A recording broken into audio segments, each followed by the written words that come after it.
ọma na-ege anyị ntị dịka anyị na igwe okwuta nọ wee kalịsịa ma kpaa ya bụ nkata nwanne na nwanne, o wee kọrọ anyị akụkọ ihe gbasara omenala ndị ịga na nke dị na ụzọ ụwa local gọọmenti dị n'Enugu steeti. Ọ kọziri anyị akụkọ dịka omenala ịga si wee dị, wee kọrọ anyị ọtụtụ ihe dị iche iche, kọkwara anyị ka igwe si wee rute ya aka. Mgbe igwe ekene m unu, ọjị ka m ji n'aka. Anyị si Chukwu na-akere anyị bịa taa ọjị ikwu etu ọ dị ka anyị taa ya n'ibe. Anyị na-enye ekene etu o si kpọta anyị ụla n'ụtụtụ a debe anyị na-efe, na-ayọkwa ya ka o dubekwa anyị ụla, nwee ike ịkpọtekwa anyị echi maka ọnya bụ ife ịtụnanya ọ na-eme a na-akpọ miracle. O nwere eme etu o si alara ụla, nwere eme etu o si etete. Anyị gbasịa mba niile anyị na-aba olulu oge ụla bịa anyị naba olukwe that time ọkpọ ekwe ụbụrụ isi onye etete. Anyị na-asị na anyị ga-adị na eke, dị n'orie, dị n'afọ, dị na nkwọ. Ịrọ ụmụ m bịara ebe a, ị ga-enetekwa, wepụ ndị ajọ mmụọ, wepụ ndị ajọ mmadụ, weta ihe a ga-eji, nke ga-eri ya abịa na ndị ajọ mmadụ nọ n'iru, anọ n'azụ, anọ n'azụ, anọ n'iru, anọ n'iru na ọ n'azụ, onye ha nọdubi, onye n'obi ara agba ọsọ.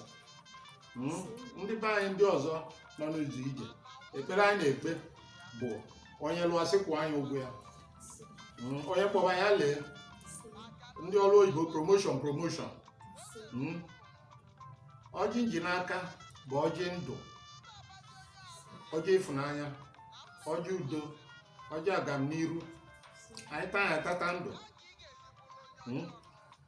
Anyị na-ayọ ndị ọzọ na-ewere anyị igwe, iwe ya dajụọ ebe ọbụla, maka onwere onye na-enwere onye ilo, mana onye ilo ahụ kpubite na nso meso anyị taa ọjị a, ọ taa ya ọtata akpa unu. And onye na-erughị anya ajọ anya, anyị meghe rie ya ka ịzọ ọkụ n'elu egafe. Ọmụa bụ igwe agbarakata the third of Igga ancient kingdom. Ọfọ nna agọ bụ ọfọ nna ezutere onye n'ori, agụghị eme n'aka. A sị na onye bụ ya nwata ọkụ n'aka na ọkụ ama eli ya. A sị na ọjị anụwa nji tata ka ife mgbanwe ga-ebido bịaba na ndụ gị mmụọ, maka ndị okenye obodo bụ ife ewetara ọjị a. Anyị ga-abịa taa ọjị, anyị mkpụrụ ogu bịa taa ọjị, anyị ebe ndị niile asị unu bịa taa ọjị, ife niile dị na anyị ma ndị nara ana bụ ndị ezigbo mmadụ, unu bịa taa ọjị, unu taa ọjị a ka unu jebe ọgụ nye na-eweta ezigbo ife. Anyị nwa bụ igwe, anyị adịghị egwe na nkịtị, unu weta ihe anyị ga-egwe, maka ọgbara ga-eweta igwe ugwebe na nkịtị, ihe ga-adịrị na ya tupu egwebe. So anyị nwa bụ igwe bụ ndị na-anọchi anya Chukwu n'ụwa nke anụwa. Unu ekwene ka anyị sọọ ngọngọ, maka ndị ugwu ụfọdụ na-anọkọta ikuku ebube. Ekwene ka anyị sọọ ngọngọ, ekwene ka anyị mebie the ancient landmark of obodo anyị and obodo ọbụla. Ọ na Deuteronomy, onye ọbụla mebi ntọ na anyị na-anwụ. So kedu ndị igwe niile ebe ọbụla ha nọ na ka anyị ghara imebi ntọ na anyị, ka ngọkọ ụlọ Igwe.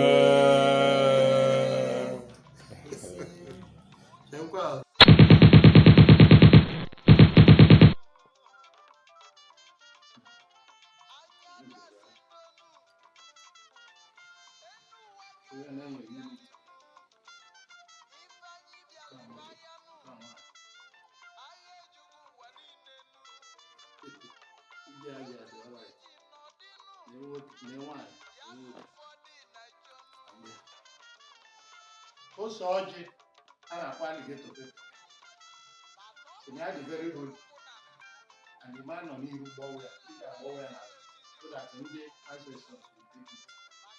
Ya bụ ya, ya ka mma onye ọbụla bụ igwe, mana ọma agbawa ose ọjị na the full market days depending on the situation. So, igwe.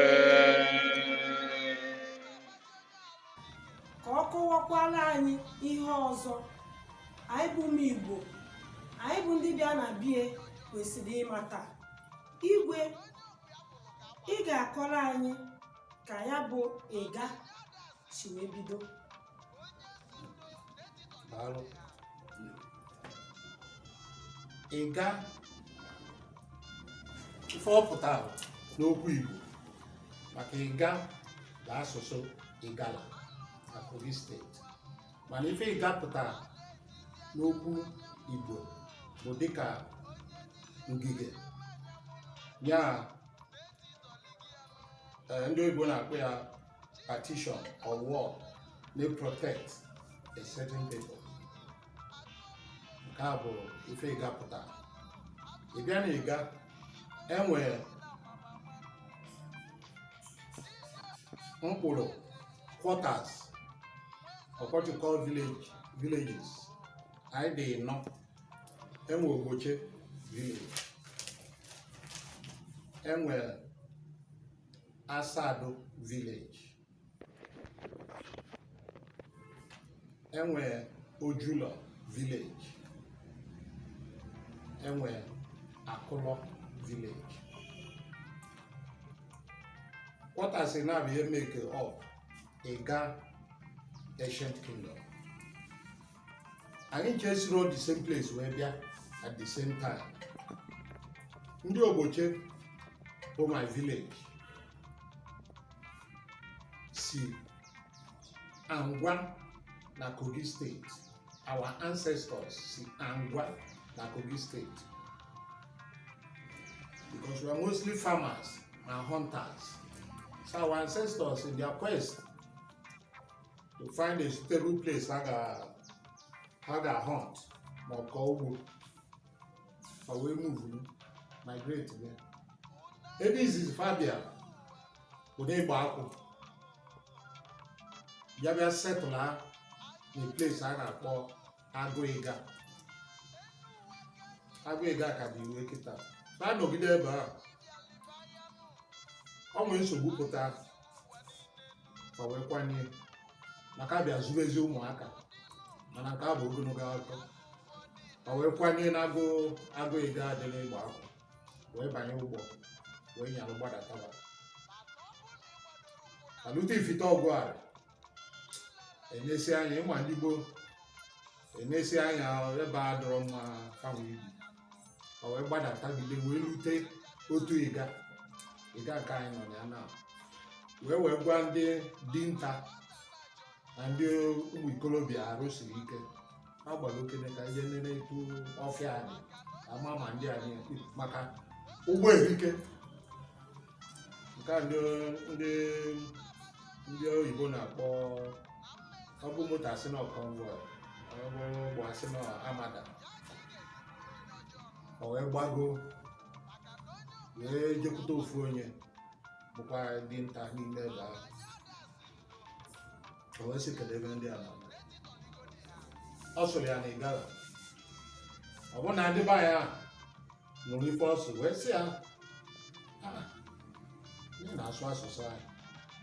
Nice in Agui Gani Baku, where Balos and I can buy a big or so no Bagote. Yana Korean since not Sayana family if you need more fair. I call back all over the academy to the Cananis.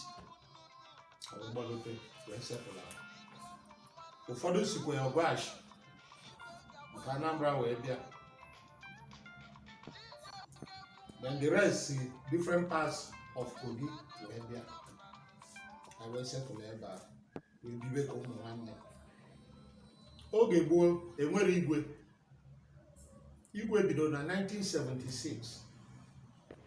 Ebido chibe ndị mmadụ igwe n'Enugu steeti a. Ife ndị anyị na-echi oge gboo a na-akpọ ya onu nye eze ma agbefa. Esi ka ha na-echi oge gboo. And etu esi echi ya na dị iche etu esi echi igwe kịta.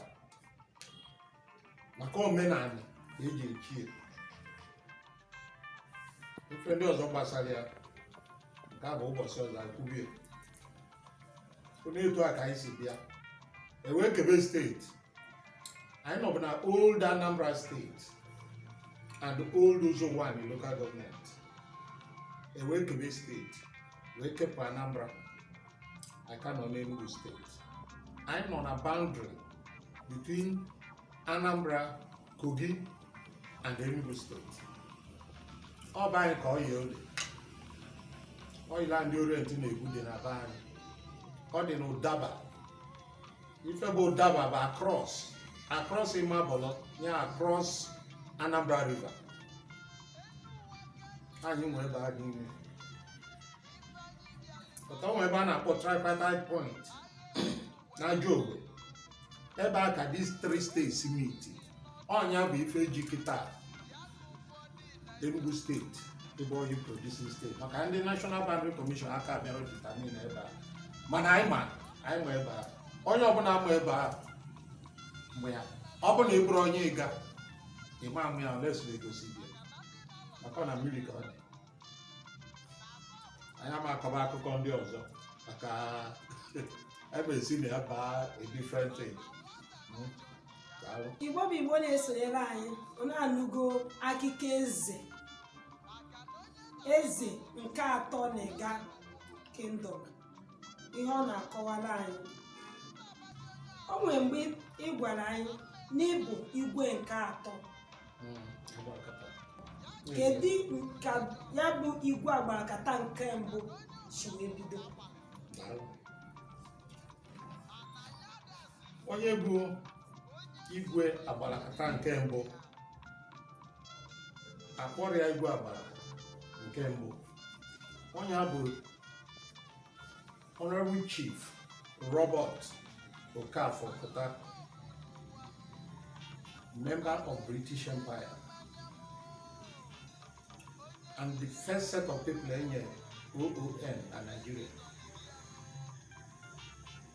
Nyanwa bụ onye mkpọta Zik Nsụka anụnwa eji lụọ UNN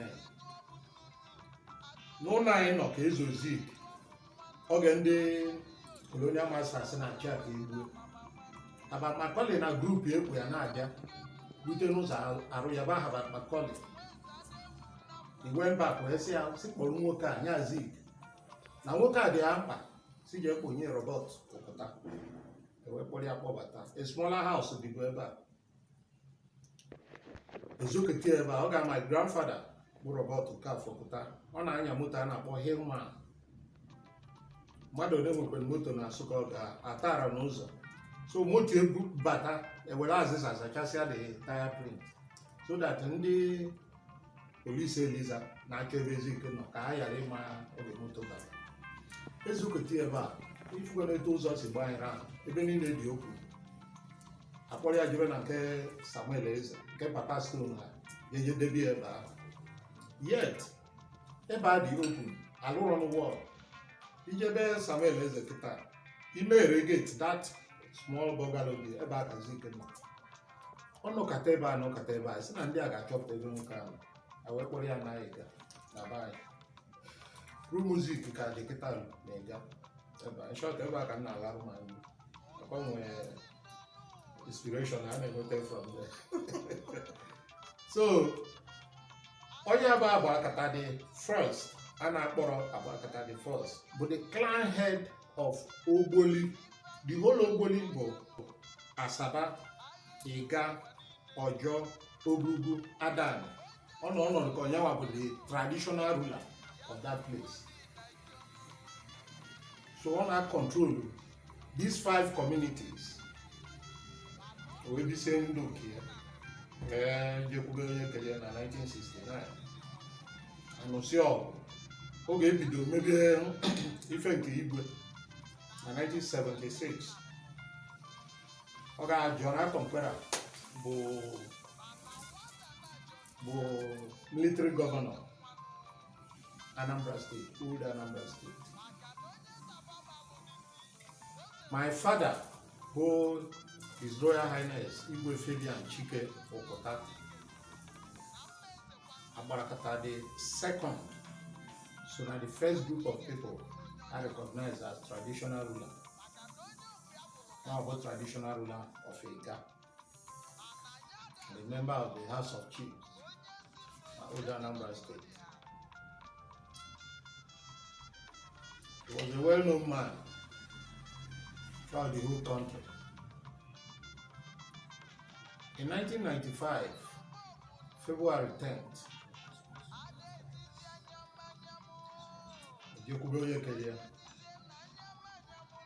so for a space of about 21 years, igga nwere onye ọbụla na-achị igga.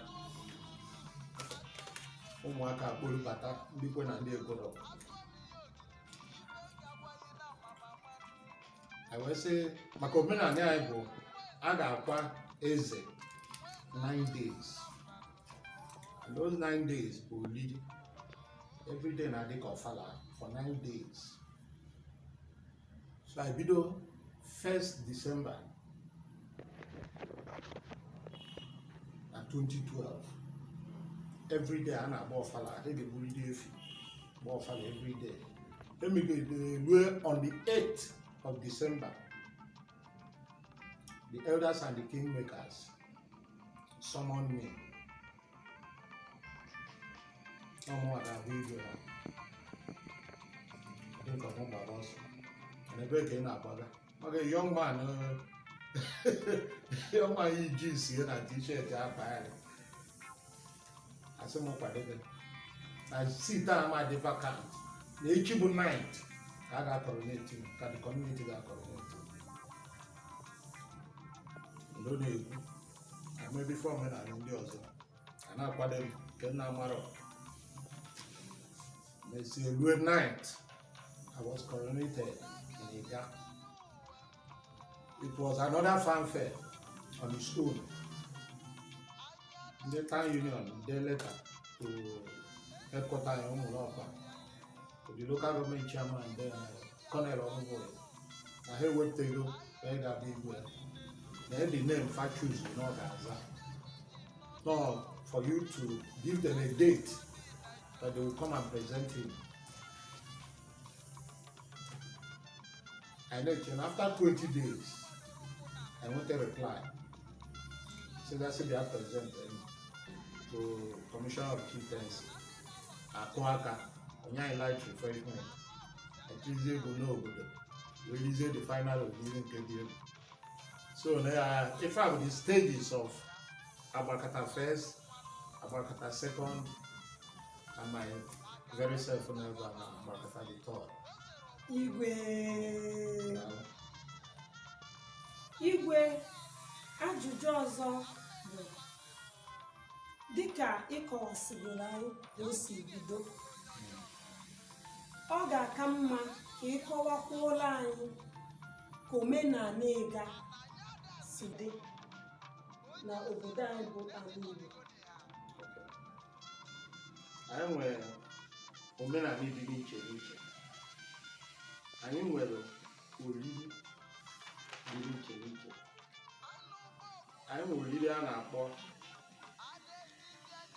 ịwa anyị. Ọ dị equivalent to ịwa ji. Anyị nwere oriri a na-akpọ ọnwa iri, which is also New Year Festival.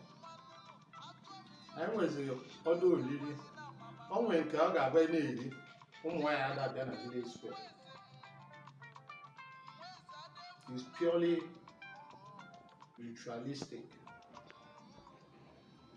The name oriri ndị ọzọ dịkwa ka nke Igbo, etu esi amụ nwa is almost the same thing.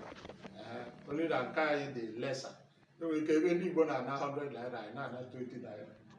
Ịghọta. Enwekwa abịakwa na ya dịka ife a na-akwanye nne mụrụ nwa, e na-enye nna amụrụ nwa, ụmụada, ife ndị ncha pawuda na mmanya na ife a niile. Then anyị nwesị nke ọzọ anyị dị discuss ebe ụmụ nwaanyị nọbụ nke mmụọ, anyị dị discuss ya, ọ dị prohibited na our tradition. Omenala anyị purely ịgala omenala because of advice.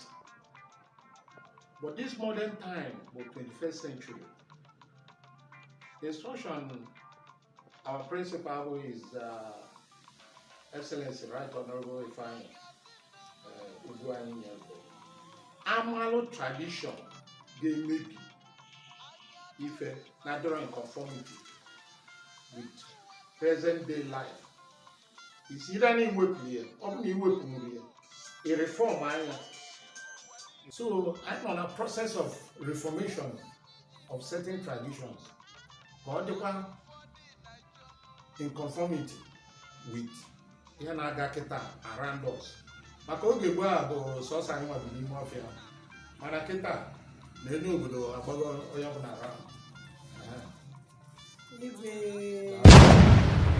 Biko nyere anyị aka na isonyere anyị ka ya bụ ozi ihe dị mma n'ala Igbo ka ọ na-agawa. Ọ ga-adịkwa mma na isonyere anyị ka anyị jikọọ aka ọnụ maka ọdịmma nke Igbo, omenala Igbo, asụsụ Igbo, edemede Igbo na ọtụtụ ihe ọma dị n'ala Igbo, maka na Igbo be anyị, Igbo amaka.